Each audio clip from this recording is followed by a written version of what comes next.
Hello guys, as soon as I become a cosy sage के episode 89 में आप सभी का वेलकम। आपको वीडियो पसंद आती है तो सब्सक्राइब, लाइक, शेयर, कमेंट करना बिल्कुल मत भूलिएगा। एपिसोड की शुरुआत में हमको दिखाया जाता है अपना हीरो लिनके और उसकी दोनों मस्त कन्याएं एक वोट में उस नदी को पार करके हान किंगडम की तरफ आगे बढ़ रहे थे। तभी वहाँ पर आगे बढ़ते हुए प्रिंसेस चेनेक्सी कहती है, चलो आखिरकार उनसे पीछा छूटा अपना। उसकी बात सुनकर अपना हीरो उससे कहता है, तुम चिंता मत करो, 6 किंग्स डिवाइन डाइस की मदद से हम उन्हें हटा सकते हैं और साथ ही वो लोग मेरे पर लगाए मार्क को भी इतनी आसानी से नहीं ढूंढ सकते, क्योंकि मैंने उस मार्क को हटाने के लिए अपनी कुछ यान एनर्जी को खर्च किया है, जिसके रिजल्ट में 6 किंग्स डिवाइन डाइस अभी पूरी तरह से एक्टिवेट नहीं हुआ और मुझे डर है कि ये मार्क कुछ समय के लिए हट पाएगा। जब लिनके इस चीज के बारे में बोल रहा था तभी पीछे से कोई उसकी तरफ आगे बढ़ता है, जिसको देख के वो दोनों शॉक्ड हो जाते हैं और दोस्तों हमको पता चलता है ये एक लौंडा था जो प्रिंसेस चेनेक्सी की तरफ देखकर उसको चुम्मी देते हुए कहता है, चाहे कुछ भी हो जाए मैं अभी भी जनरल जाओ को बचाने के लिए रखना चाहता हूँ, प्लीज मुझे कुछ समय के लिए आपको एक सुंदर फूल देने की परमिशन दीजिए। जैसे उस लौंडे ने वहाँ पर प्रिंसेस चेनेक्सी के साथ में फ्लर्ट करने की कोशिश करी थी, तभी अपना हीरो लिनके उसको जोर से एक तमाचा मार देता है। उसकी ऐसी हरकत को देखकर वो जो लौंडा था वहाँ पे बहुत ज्यादा चिंचिनाते हुए गुस्से में चिल्ला के कहता है, मैं इस जहाज का यंग मास्टर हूँ, तुम्हें मुझे तमाचा मारने की हिम्मत कैसे हुई। उसकी इस तरह की बकवास को सुन के लिनके वहाँ पे हैरान होते हुए कहता है, अरे लेकिन मैंने तो कुछ भी नहीं किया। लिनके को इतना मासूम बनते हुए देखकर वो लौंडा बहुत ज्यादा गुस्सा आ गया था और उसके कॉलर को पकड़ के चिल्लाते हुए कहता है, क्या तुमको ऐसा लगता है कि मैं कोई बेवकूफ लौंडा हूँ? और तो और यहाँ पर कोई नहीं है, मैं तुम्हें समझा रहा हूँ कायदे से, जब तक तुम इन दोनों खूबसूरत कन्याओं को मेरे साथ में जाने दोगे मैं तुम्हें कुछ नहीं करूंगा,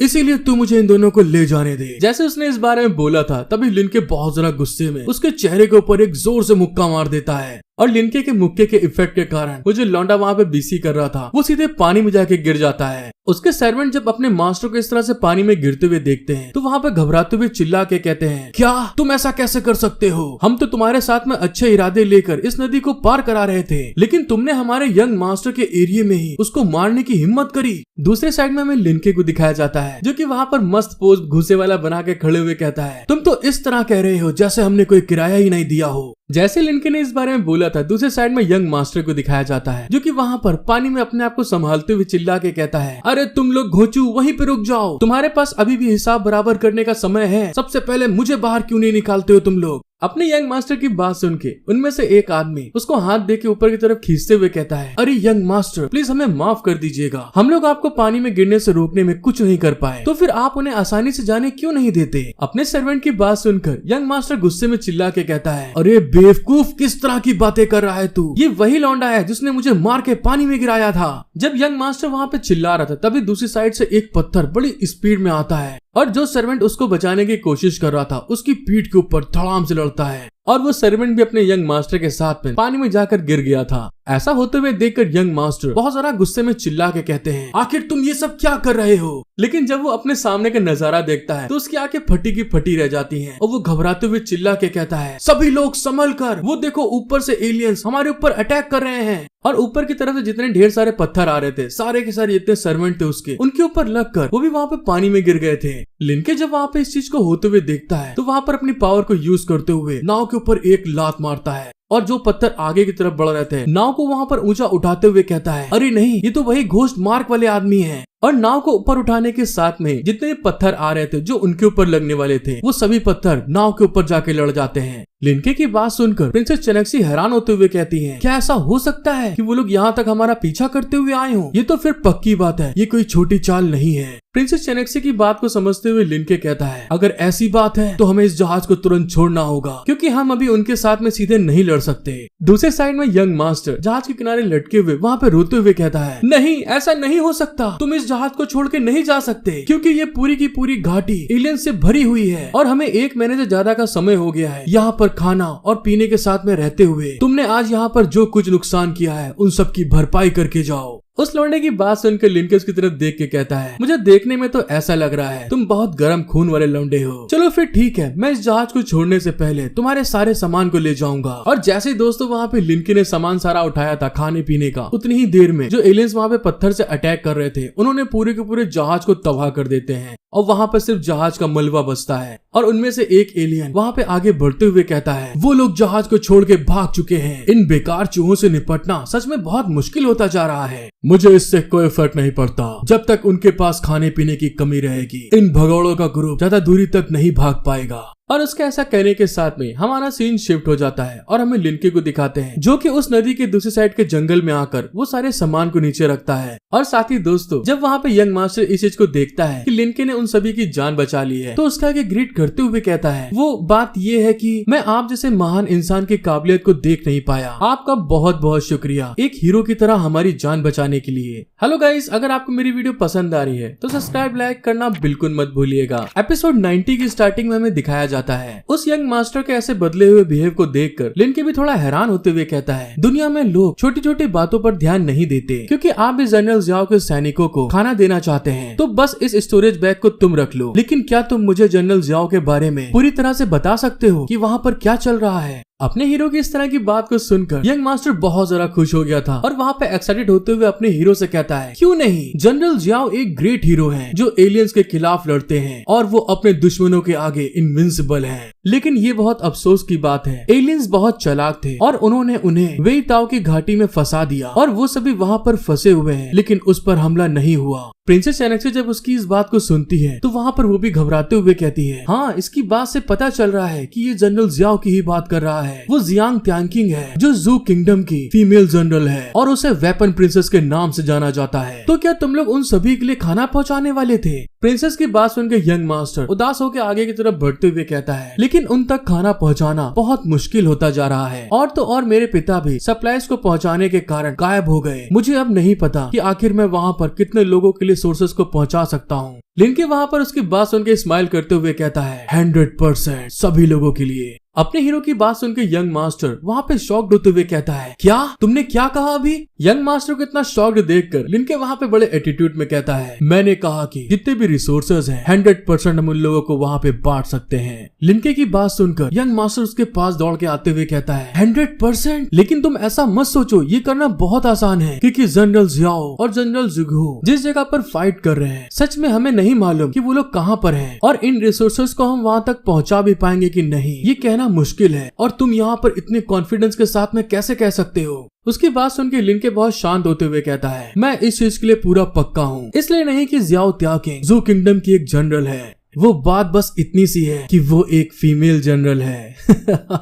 और इस बात को कहते हुए वो वहाँ पर बहुत ज्यादा ठरकपन दिखाना स्टार्ट कर देता है। जब प्रिंसेस चैनेक्सी अपने हीरो को इस तरह का ठरकपन करते हुए देखती है तो हैरान होकर कहती है तुम्हें किसी औरत के लिए खुद के ऊपर इतना ज्यादा प्रेशर नहीं डालना चाहिए क्योंकि तुम्हारी 6 किंग डिवाइन डाइज में अभी इतनी पावर नहीं है कि तुम्हारी सील को तोड़ सके। ऐसे में तुम उन एलियंस के साथ में कैसे लड़ोगे? प्रिंसेस चैनेक्सी की बात सुन के अपना हीरो वहाँ पे एक्साइटेड होते हुए कहता है ऐसा हो सकता है कि मेरे डिवाइन पासे के अंदर इतनी यिन पावर इकट्ठा नहीं हो पाई, लेकिन फिर भी पहले मैं जियाओ त्यांकिंग को बचाने के लिए जाना होगा। और उसके ऐसा कहने के साथ में हमारा सीन शिफ्ट होके वेदा वैली में आ गया था, एक गुफा के अंदर जहाँ पर डीमंस के कुछ एल्डर इकट्ठा हुए थे और वहाँ पर एक डीमन कहता है हमारे पास खबर आई है जो इंसान हमारे एंसेस्टर को मारना चाहता था वो इस देश को छोड़ के जा चुका है। उस डीमन की बात सुन के एक ओल्ड डीमन कहता है ऐसा लगता है कि वो रेंजर्स के बीच से हान किंगडम के अंदर घुस आया था लेकिन किनारे पर हमला करने वाले हमारे ग्रुप भी उसे रोक नहीं पाए। तुम इतना परेशान क्यों हो? उसने अभी तक मुझसे लड़ाई नहीं की। ये लिंगियो लोग बस ऊपर नीचे कूद रहे हैं और मुझसे कह रहे थे कि जाओ और लिंगियो को मार डालो, उनकी रानी को चादर के नीचे से बाहर निकालो और उसे खा जाओ। अपने साथी की बात सुनकर एक दूसरा डीमन गुस्से में कहता है तुम चुप हो जाओ तो ही बढ़िया है क्योंकि तुम बस खाना ही जानते हो और इस तरह की बेकार बातें करना बंद करो। हमें बस जियांग त्यांकिंग को घेरना जारी रखना है और ऐसा करने से ली किंगडम, हान किंगडम और रेंजर्स के लोग आखिरकार यहाँ मरने के लिए आएंगे और जितने भी यहाँ पर आएंगे हर एक को मार देंगे हम। हाँ, तुम सही कह रहे हो। और तो और इसके अलावा उन सारे इंसानों ने जियांग त्यांकिंग के ऊपर ही उम्मीदें टिका कर रखी हैं। उन्हें उम्मीद है कि जियांग त्यांकिंग को बचाने से सब कुछ बदल जाएगा। वो नहीं जानते कि जियांग त्यांकिंग को पहले ही उनके बीच में से छीन लिया है हमने। और उस डीमन के ऐसा कहने के साथ में हमारा सीन शिफ्ट होके स्कंडा वैली पे आ गया था, जहाँ पर दोस्तों बहुत सारा धुआं उड़ रहा था, जहाँ पर एक इंसान सबकी हिम्मत बांधते हुए कहता है भाइयों तुम सभी रुक जाओ, अगर हम 10 सांस और रुक के लड़ेंगे यहाँ पे तो ये डीमंस पीछे हट जाएंगे। और दूसरे साइड में हमें डीमंस और इंसानों की फाइट दिखाते हैं, जहाँ पर एक डीमन अपने पंजे से उसको बुरी तरह घायल कर देता है और उसको जमीन पे गिराकर बुरी तरह मार रहा था। और वह इंसान चोट खाने के कारण चिल्लाते हुए कहता है, वाइस जनरल चैन, वेस्ट साइड की दीवार को तोड़ दिया गया है, अब यहाँ के गार्ड इनको रोक नहीं सकते। जैसे वो सोल्जर इस बारे में बोलता है, जो वहाँ पर डीमन खड़ा था गुस्से में उसकी तरफ घूर के देख के अपने पंजे से सीधे उसकी आंख के ऊपर अटैक करने वाला था। लेकिन तभी सीनियर डीमन वहाँ पे चिल्ला के कहता है, तुम पीछे आ जाओ। और अपने सीनियर डीमन की बात सुनकर वो डीमन अपने हाथ को रोक लेता है। सारे के सारे डीमन वहाँ पे फाइट रोक कर खड़े होकर उस साइड देख रहे थे। इस चीज को होते हुए देखकर वॉल के ऊपर का सैनिक चिल्ला के कहता है, वाइस जनरल चैन, आखिर वहाँ पर क्या कर रहे हैं? अपने सोल्जर को इतना घबराते हुए देखकर दूसरा सोल्जर उससे कहता है, तुम चिंता मत करो, वो वहाँ पर अपने बहुत ढेर सारे लोगों को बचाने के लिए जा रहे हैं। मैं जनरल जियांग के पास में रिपोर्ट करने के लिए वापस जा रहा हूँ। और इसी के साथ हमारा सीन शिफ्ट होके हमें उस जगह के दिखाया जाता है जहाँ पर इस टुकड़ी ने कैंप लगाया था। वो सैनिक उस जगह पर आने के साथ में ही ग्रीट करते हुए कहता है, जनरल, एलियन रेस दोबारा से पीछे हट गई है। इस बार उन्होंने केवल जियांग जियांग पर हमला किया और समय पूरा होते ही वो दोबारा से पीछे हट गए। अपने सोल्जर की बात सुनकर कैंप के अंदर से कोई कहता है, हाँ ठीक है, अब तुम वापस जा सकते हो। अपने जनरल की इस बात को सुन के वो सोल्जर बहुत ज्यादा हैरान हो गया था। जिस चीज को चेक करने के लिए वो कैंप का पर्दा हटा के अंदर की तरफ जाते हुए कहता है, जनरल, मेरे पास इन एलियंस के लिए एक आइडिया है जिसे मैं खुद उनके सामने आकर बताना चाहता हूँ। जैसे वो सोल्जर उस कैंप के अंदर जाने वाला था, तभी अचानक से एक हाथ आता है और उस सोल्जर के हाथों को पकड़ के पीछे की तरफ ढकेलते हुए कहता है, मैं पहले से ही एलियन रेस की पर्पस को जानती हूँ, इसीलिए पीछे हट जाओ। अपने जनरल की इस बात को सुन के वो सोल्जर कैंप के बाहर से उनको ग्रीट करते हुए कहता है, जनरल मुझे माफ करे, मैं अपने इस पद से इस्तीफा देना चाहता हूँ क्योंकि मैंने यहाँ पर बहुत बड़ी गलती करने की कोशिश की है। अंदर एक लेडी को दिखाते हैं जो कि दोस्तों देखने में सच में बहुत हॉट एंड सेक्सी लग रही थी। वो वहाँ पर अपने सोल्जर से कहती है, तुम यहाँ से वापस जाओ, लेकिन तुम्हें क्या लगता है कि तुम इसे कब तक छिपा पाओगे? और इसी के साथ आप लोगों का इंतजार खत्म होता है। वहाँ पर एक कैंडल जलती है और साथ ही दोस्तों वहाँ पर एक बड़े बड़े बलून वाली बहुत खूबसूरत सेक्सी फिगर वाली एक मस्त लल्लन टॉप पटाखा ब्यूटी होती है, जो कि वहाँ पर किसी और से कहती है, जियाओ त्याओ किंग, तुमको क्या लगता है कि इतने बड़े खतरे के कारण आपके सोल्जर्स को अपना आत्मविश्वास खत्म करने में कितना समय लगेगा? उस खूबसूरत लेडी की बात सुन के वहाँ पर एक हमें हाथ दिखाते हैं जो उस लेडी से कहता है, वो सिर्फ खुद को धोखा दे रहे हैं, मेरे सोल्जर्स कभी भी सरेंडर नहीं करेंगे। वाइस जनरल चैन को केवल मेरी सिचुएशन की चिंता हो रही है और तुम मेरे सामने खड़ी होकर मेरा नाम चिल्ला रही हो। एक हाथ के साथ बातचीत करना वाकई बहुत अजीब लगता है ना। हेलो गाइस, आपसे रिक्वेस्ट है कि अगर आपको मेरी वीडियो देखने में मजा आ रही है तो प्लीज सब्सक्राइब लाइक जरूर कर दीजिएगा। और दोस्तों मैं आपको बता दूं, जो वैली में गुफा के अंदर डीमंस बैठे थे, जो फीमेल डीमन थी, उसने ज़ाओ टियानकिंग की बॉडी के ऊपर कब्जा कर रखा है, जिस कारण से वो उसकी सोल से बात करते हुए कहती है, ज़ाओ टियानकिंग, तुम एक वेपन प्रिंसेस के टाइटल के साथ एक इंसान होने के लायक हो। तुमने तो सचमुच अपने राइट हैंड को एक वेपन में बदल दिया और अपने एनिमी से बचने के लिए इसे वेपन स्पिरिट के रूप में इस्तेमाल कर सकती हो, लेकिन मुझे डर है कि इसे लंबे समय तक इस तरह से रोक नहीं पाओगी। मैंने सही कहा ना? और उसके ऐसा कहने के साथ में ही जो ज़ाओ टियानकिंग की सोल थी वहाँ पर धीरे धीरे करके अपेयर होते हुए कहती है, तुम चिंता मत करो, मैं अपनी सोल को टूटने से पहले इस हाथ को पूरी तरह से खत्म कर दूंगी। जब तक तुम इसे पूरी तरह से नहीं ले लेती, तुम इस बॉडी को कंट्रोल नहीं कर पाओगी और अब मुझे डर है कि मैं बहुत देर तक खड़ा नहीं हो पाऊंगा।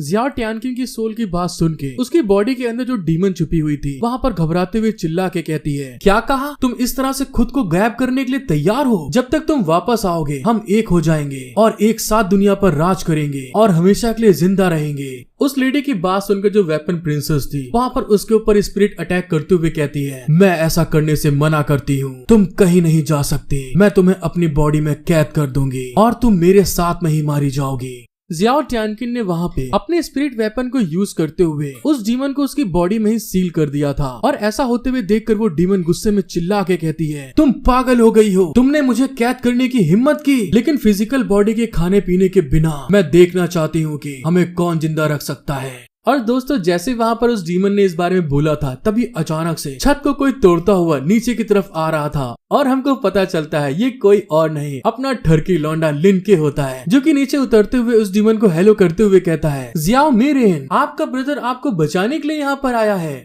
और साथ ही दोस्तों वहाँ पर आने के साथ में ही जो ज़ाओ टियानकिंग की बॉडी थी जिसके अंदर अभी डीमन कैप्चर हो गई थी, उसकी फिजिकल बॉडी को लिनके अपने कांधे के ऊपर रख लेता है और दूसरे साइड में जो डीमन को अपना हीरो लादे हुए था अपने आप को इस तरह से कैप्चर होते हुए देखकर वहाँ पे हैरान होते हुए चिल्ला के कहती है, अरे आखिर यहाँ पर हो क्या रहा है? और इसी के साथ दोस्तों लिंके वहाँ पर वेपन प्रिंसेस को अपने कांधे पे लाद के बड़ी स्पीड में उस कैंप से आगे की तरफ बढ़ते हुए कहता है कौन कहता है कि लोगों को बचाना बहुत मुश्किल है? ये कोई मामूली बात नहीं है। जब मैं यिन की पावर को इकट्ठा करना बंद कर दूंगा तो आप में से बाकी लोग आपको बचाने आएंगे। अपने कैंप में इतनी ज्यादा उधुम-धाड़ की आवाज सुन के सैनिक वहाँ पर इकट्ठा हो गए थे और वही सोल्जर वहाँ पर आगे बढ़ते हुए कहता है कैप्टन जियाओ को किडनैप कर लिया गया है। मैं उनका पीछा करने के लिए जा रहा हूँ। तुम इस बात को बिल्कुल सीक्रेट रखना और हमेशा की तरह पेट्रोलिंग करते समय सैनिकों को व्यस्त रखना। अपने सीनियर की बात सुन के वो सोल्जर बहुत ज्यादा घबराते हुए कहता है वाइस जनरल चैन, अगर आप इस जगह से चले गए तो इस जगह को प्रोटेक्ट कैसे कर पाएंगे? अपने सोल्जर की बात सुनकर जो वाइस जनरल चैन थे आगे की तरफ बढ़ते हुए मन में कहते हैं हमारा कैंप एलियन द्वारा भेजे गए रेंजर्स को अट्रैक्ट करने के लिए बिछाया गया बस एक जाल है। एलियन सच में कैंप पर कब्जा नहीं कर पाएंगे और मैं जनरल जाओ को ऐसे नहीं छोड़ सकता। और उनके ऐसा कहने के साथ में हमारा सीन शिफ्ट होके अपने हीरो लिंके पे आ जाता है जो कि वहाँ पर उसी जनरल को लेके पहाड़ी की तरफ आगे बढ़ रहा था और लिंके वहाँ पर एक जगह पर जनरल को रख के उनकी तरफ देखते हुए कहता है आसमान और जमीन पर एलियन मैजिक के घेरे हैं। मैं इस जगह पर मैजिक नहीं कर सकता। मैं सच में बहुत थक गया हूँ। जनरल जियाओ, आप नीचे क्यों नहीं आती और खुद चलिए अब। अपने हीरो की बात सुन के जनरल उससे कहती है मैं इन एलियंस के साथ में लड़ते हुए बहुत ज्यादा घायल हो गई थी जिस कारण से कि अब मैं नहीं चल सकती। यंग हीरो, क्या तुम मुझे और नहीं उठा पाओगे? जनरल की इस तरह की बात सुनकर अपना ठरकी हीरो उसकी तरफ बावरा होकर देख के कहता है ऐसे चोटों का आसानी से इलाज करना मेरी पर्सनल आदत है। बस इनको ठीक होने के दौरान हमें फिजिकल होने की जरूरत है। मुझे आश्चर्य है कि क्या जनरल जियाओ अपने आप पर काबू रखने के लिए तैयार है। और इस बात को कहते हुए दोस्तों वो जनरल जियाओ के साथ में उनके क्लोज आ जाता है, उनको गले लगा लेता है। जिस चीज को देखते हुए जनरल जियाओ भी कहती है हाँ बिल्कुल आप ऐसा कर सकते हैं, लेकिन मैं बता दूं मुझे बहुत सीरियस चोट लगी है जिस कारण से कि बाद में आपको और अच्छे से ढूंढ ढूंढ के मेरा इलाज करना होगा। समझ रहे दोस्तों इसके कहने का मतलब क्या है? और इस चीज को कहते हुए जो जनरल जियाओ थी वहाँ पे अपने अपर क्लोथ को उतार देती है और उनको ऐसा करते हुए देखकर अपने हीरो का मुंह वहाँ पे खुला का खुला रह गया था और वो जनरल जियाओ से कहता है क्या आपके हाथ में भी चोट लगी है? मैं आमतौर पर केवल जो सॉफ्ट जगहें हैं उनको ही हील करने के लिए बहुत अच्छा हूँ। मुझे डर है कि टूटे हुए हिस्सों को ठीक करना मेरे लिए मुश्किल है। और दोस्तों बॉडी की सॉफ्ट जगहें कौन सी होती हैं वो आपको मालूम है।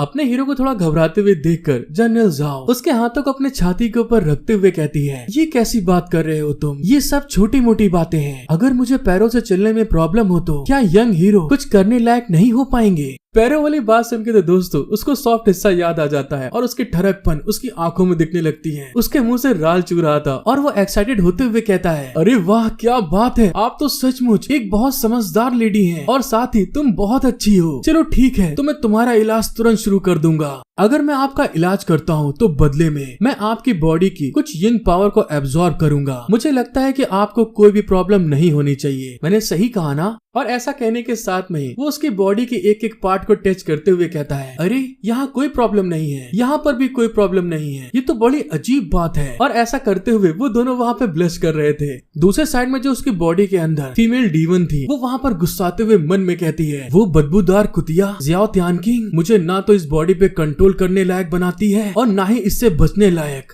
मेरे सामने खड़े इस आदमी के बदौलत मैं उस कैंप से बाहर निकल आई। अब मुझे सबसे पहले इस अजीब आदमी को मारना होगा, फिर मेन बॉडी को वापस लौटाना है, फिर कोई उपाय सोचना है जिससे कि आने वाले समय में मैं इसकी बॉडी के ऊपर कब्जा कर सकूं।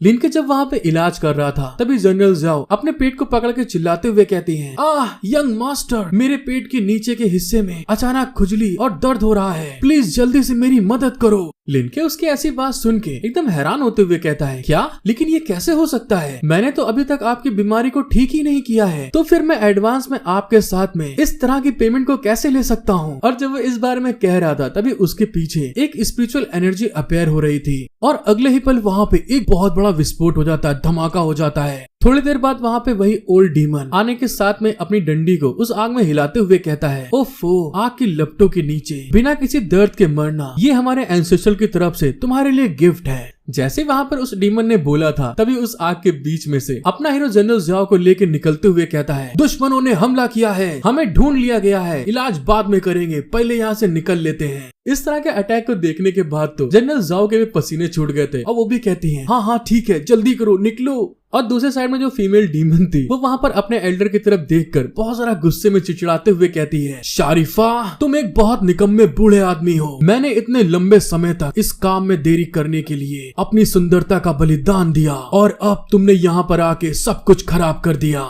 फीमेल डीमन को इतना तरह गुस्साते हुए देखकर वो जो ओल्ड डीमन था वहाँ पे घबराते हुए कहता है, ऐसा लगता है कि ये काम मुझे नहीं करना चाहिए। मैंने तो एंसेस्टर द्वारा सिखाए गए किलिंग स्पेल का इस्तेमाल किया। जब वो दोनों डीमंस आपस में बहस कर रहे थे तभी दूसरे साइड में हमें वाइस जनरल चैन को दिखाते हैं, जो कि उस आग में से चैन विजन को भागते हुए देख लेते हैं और जोर से चिल्लाते हुए कहते हैं, मैंने जनरल जाओ को ढूंढ लिया है। प्लीज इस बात को सुन के जाइएगा। अभी तक एज सुन एज में 91 पार्ट ही आए हैं और जैसे ही आगे पार्ट आएंगे तो मैं इसका एक्सप्लेन कर दूंगा। आप लोगों का यहाँ तक वीडियो देखने के लिए बहुत बहुत शुक्रिया। वीडियो पसंद आई है तो एक लाइक सब्सक्राइब कर देना और इसी के साथ मिलते हैं हम लोग नेक्स्ट एपिसोड में। Thank you for watching my video. Love you all.